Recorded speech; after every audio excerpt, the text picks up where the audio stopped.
What's going on, everybody? Welcome back to the channel, and in today's video we're going to be talking about Gladiator 2. Directed by Ridley Scott, this film stars people like Mescal, Denzel Washington, Pedro Pascal, Connie Nielsen, and many more. So here we are, over 20 years after the release of the original Gladiator film, talking about the sequel that I don't think a lot of us really thought we would ever get. This is without a doubt one of the most popular films coming from director Ridley Scott, who returns to direct this film, and he's a director that in his later years has just consistently pumped out films and put a lot of hard work into them, and it's kind of crazy how he's able to make so many films in the latter part of his life, whereas at this point in a lot of directors' careers, they're a little bit more selective on the projects that they're making. A lot of times they will hone in on one project and kind of disappear for a while and hone in on the next one before that next project comes out. But Ridley Scott is one of those directors who in recent years has released several films and consistently will, be part of the conversation of cinema. And for better or for worse, no matter if I enjoy a film or don't enjoy a film from him, I always have a lot of admiration for him as a director, and there's so many of his films that I love, and the original Gladiator is one of them.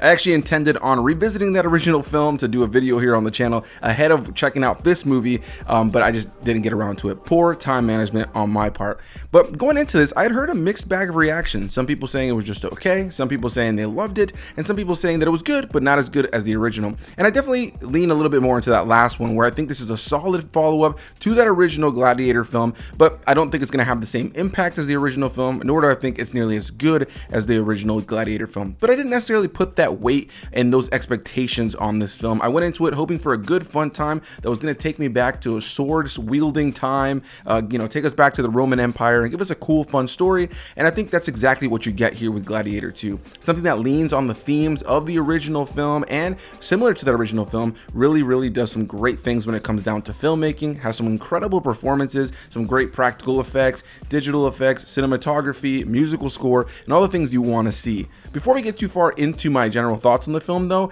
let's talk about what this movie's all about. But I do want to say that I think the marketing has done a good job of not giving you too many details, so I'm going to do my best to kind of just avoid giving you too many details, give you the bare bones of what this film is about. Gladiator 2 focuses on Mescal as Lucius, who you may remember as the son of Russell Crowe's character from the first film. Here he is all these years later, and the Roman Empire is not at the same place that it was at the very end of the first film. That hopeful future for Rome is not there, and now Rome is being led by two emperors who are twin brothers and are just your classic snarly, power-hungry, kind of dumb idiots, to be completely honest. They don't really know how to lead other than just being kind of malicious and telling people to kill that person and to do this.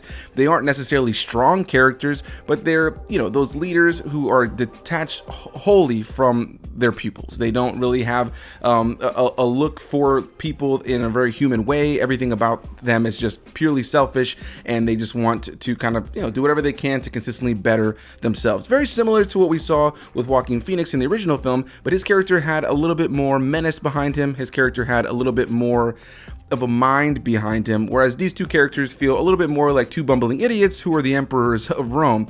Now, right directly below them, one of the big names is Pedro Pascal in this film as well, who plays the character of General Acacius, who's kind of going out for them and conquering different lands so they can consistently grow the empire of Rome. And so amidst doing this, he ends up destroying the life of Lucius, played by Mescal, which eventually brings him back to Rome and back into the Colosseum as one of the new subjects for gladiatorial matches over the course of the film. Now, if you've seen the original, which I'm going to assume you have if you watch this film or you're planning to check it out, you'll know that Connie Nielsen, of course, was the love interest to Russell Crowe in the previous film. She returns here once again, and when we meet her, she's kind of roped up in everything that's going on with these two emperors and Pedro Pascal. I won't say too much about her character and her role specifically, so you can go in, maybe not knowing too much, but she's kind of roped up in what's going on with the Roman Empire. And so when she's reunited with her son, there are some struggles that are happening there throughout the course of the film. Outside of her, you also have people like Derek Jacobi returning to play his character that he played in the original film. And so, yeah, pretty much you have Mescal's character Lucius, who's now been captured by the Roman Empire and is now being used as a subject in their gladiatorial matches. There's a mother-son dynamic throughout the course of the film, and there may be a plot behind the scenes scenes to maybe change the way that the Roman Empire is working. Amidst all this as well, you also have Denzel Washington in the film, which was something that excited a lot of people, who plays the character of Macrinus, who actually purchases Lucius as his own gladiator and uses him in these gladiatorial matches for the Roman Empire. And I won't say too much more about his character on that level, but we're going to talk about the specific characters in just a moment. But yeah, what I can say about this movie overall is that I think it really showcases the same top tier filmmaking that the original film did, especially when it comes down to performances. The performances across the board are incredibly well done, as well as makeup, costume design, wardrobe, settings, locations, set design. All that stuff really takes you back to the Roman Empire and puts you in that timepiece. And I think that the film, for the most part, does an incredible job when it comes down to all the elements of filmmaking, cinematography, musical score, to really put you there. And it's all really well done. You can't deny that the film is very well crafted, and Ridley Scott typically works with really strong actors, works with a really strong team to make these films come to life and look realistic. If I had to complain about anything when it comes down to the filmmaking in this film, it would be the digital effects at times. For the most part, I think the digital effects add to a lot of these sequences, but there are a number of moments where you have some digital blood that's used throughout the course of the film, or sequences that have to do with water, or some big landscape shots of Rome that oftentimes did give a little bit of a video game cutscene kind of vibe. By no means like a PS2 video game cutscene, but you know, a little bit more of a modern video game cutscene where it looks really good, but it's clearly CGI, and so it's a little bit more distinctually different when you're watching it in a live action movie. So that would probably be my biggest gripe when it came down to the filmmaking. But outside of that, when they did use practical effects, when they did use practical blood, when they are in practical locations and everything looks real, that's when the film really shined and really took you back to this time. And I think that, you know, as a period piece, that's always what you want to see, something that feels authentic to the time that the movie's supposed to be set in. And I think that when it comes down to Ridley Scott's vision here, this film really captures that 100%. Outside of that, for the most part, I think this is an entertaining story. I think it's fun to watch. While it is predictable at times, I do think it honors the legacy of the original Gladiator, and definitely, doesn't lean too heavily on it where it doesn't have its own story, but leans on it enough to make it feel like a solid legacy sequel all these years later. With all that said though, if I had any big gripes with the story and how it plays out, I do think that the pacing of the film is a little bit rough for me throughout the course of it. The film is about 2.5 hours, and I've seen a lot of films recently that are in the 2.5 to 3 hour range, and a lot of them have been pretty solid when it comes down to pacing. I think that range of a movie is kind of a dangerous place, because you can either have a film feel really, really smooth and you get through it and you have that commentary of like, whoa, I really didn't feel the length of this movie, or you can have a movie be this long and you can absolutely feel its length. And in the case of Gladiator 2, I definitely felt its length at times. I thought that there was a lot of pacing issues in the middle and the last half of the film, while the film is completely littered with great action sequences that will get you right back into the movie and engage you, as well as some great dynamic moments of dialogue between the characters. There are a lot of down moments that I also do think slow the film down quite a bit, that oftentimes pulled me out of it a little bit. I was super engaged with the first act of the film. The second act still had me, but there was moments as they're building up to the third act where I felt like they needed to do a lot of character building that I don't think necessarily kept the movie flowing in a really exciting way. I found myself getting bored in moments. By no means did it ever take me out of it. By no means was I ever unimpressed with the filmmaking or the performances, but there was just this element of just feeling like, all right, can we get things moving again? And because the film is 2.5 hours and it is a little bit on the longer side for sure, it was also frustrating when it felt like there were certain things that maybe felt kind of breezed over, or there was a couple of character conflicts that felt like they were kind of quickly resolved, or some of the things that I felt like they could have expanded upon a little bit more, a couple of characters that I don't really feel got their due diligence. And so that would probably be my biggest gripe, is that it is a longer film, and at times it just had that dragging pace in a couple of moments, and I just feel like even with that length of time, I feel like it felt a little bit over bloated, and not everything I would like to have seen kind of expanded upon was expanded upon. But by no means did that ruin the experience for me. I still think this is a really solid film with strong performances. And speaking on the performances, I want to kind of wrap this up by talking about the individual cast members here and my thoughts on them, specifically the main ones.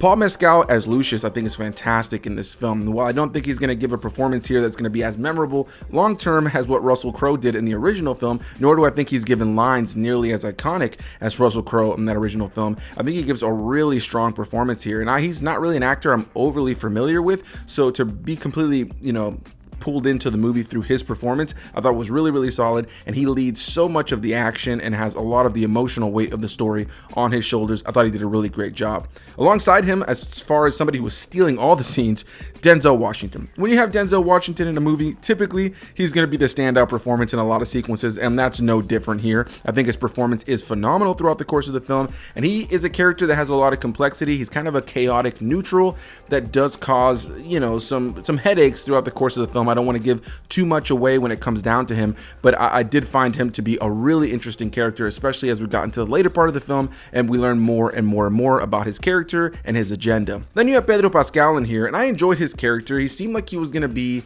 a bigger part of the movie, and he certainly is. He absolutely is. He's a big point of focus for Paul Mescal's character, of course, because General Acacius is a big reason for the fact that Lucius is in the place that he's in this movie, and so there is this kind of revenge tale going on there.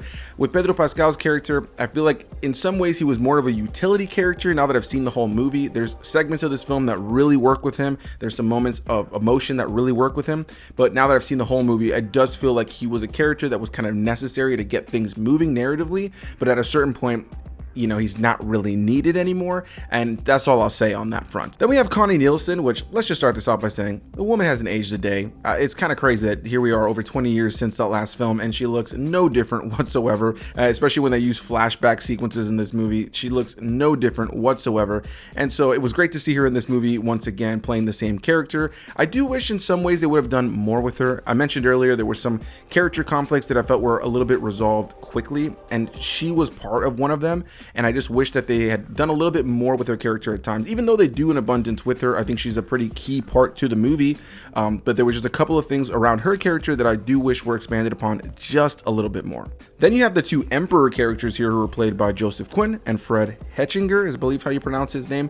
For the most part, I think that they do a solid job here. I don't think that the writing really did an abundance for them. In a lot of ways, they feel like a placeholder for the real villain of this film, and they just feel like those malicious, gnarly, kind of dumb, power-hungry villains that are at the top that don't really know how to fight. They don't really do anything that ever really makes them menacing, other than the fact that they have the power to kill people based on their demands, and there really isn't an abundance to them under the surface. I think that they very much fit an archetype that fits this style of movie 100%, but by the time we got to the end of the film, they were just okay characters. They were characters that served a purpose, but ultimately I think that there's too much screen time focused on them for what their role in the overall story really is. So that's going to be my thoughts on Gladiator 2. Where do you fall on the side of this whole movie? Are you not so much of a fan and maybe thought it was just okay? Did you think it was also solid but maybe not as good as the original? Or maybe do you think that this film is actually a little bit better than the original? I look forward to hearing anybody's opinions down below. I'm sure we're going to have a variety of opinions on this movie. So hit that like button, comment your thoughts, subscribe for more videos, and I'll see you beautiful people in the next one.